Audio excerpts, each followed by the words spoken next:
victims opposing this mosque. I'll introduce myself. My name is Ilene Walsh. My son was firefighter Michael Brennan, Ladder 4, Engine 54, Battalion 9, New York City. He left his senior year of college as a licensed plumber to go work for the fire department. He received a letter, he called me, and I gave him my blessing because he truly loved it. He was on the department 6 years. He was 27 years old when the towers were viciously attacked by Muslim terrorists. And he also, my youngest daughter is here, and she probably is not aware of this because my husband and I and my ex-husband and his wife chose not to have the children know when his remains were returned. 6 times I got a phone call.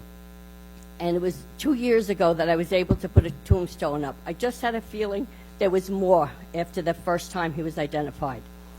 So I relate to Rosaline and Mrs. Bowen with those envelopes coming. But Michael, these towers that were destroyed, there was buildings destroyed around them. One of them was the Burlington Coat Factory. This is the very same building that our terrorists now would like to build an Islamic cultural center. And our towers were destroyed because of the hatred of the American way of life. And now they dare to build a mosque and a cultural center on this sacred site. This action is insulting to me as a parent of one of the victims, and it insults the majority of Americans. It's unconscionable to erect a mosque on a ground zero site. It reveals a lack of compassion and respect on the part of Muslims and non-Muslim supporters towards the victims, their families, their friends, their neighbors, and their communities. Supporters would have you believe this is about religion. It is not. Since 9/11, many mosques have been built. At least 30% of the mosques in America have been built since 9/11 without objection or incident.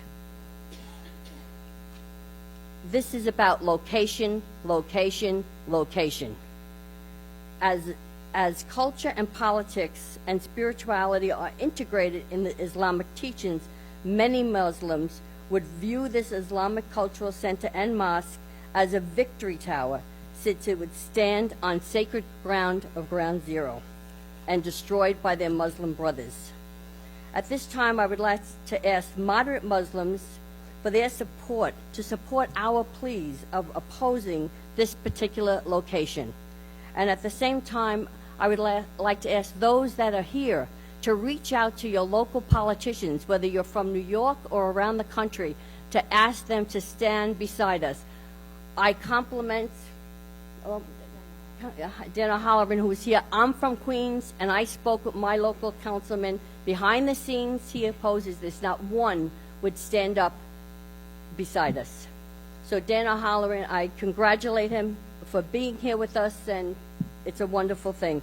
So I would ask moderate Muslims and supporters to try to compromise and come to another site in Manhattan. There are many locations that they can choose. They want this because it stands for victory over America. Thank you.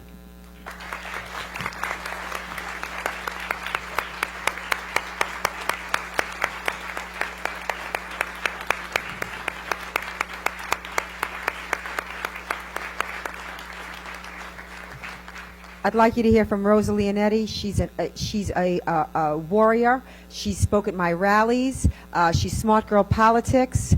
I can't thank her enough for the work that she's done, and I'm sorry that we ran so long, Rosa. I have to get back to the booth duty.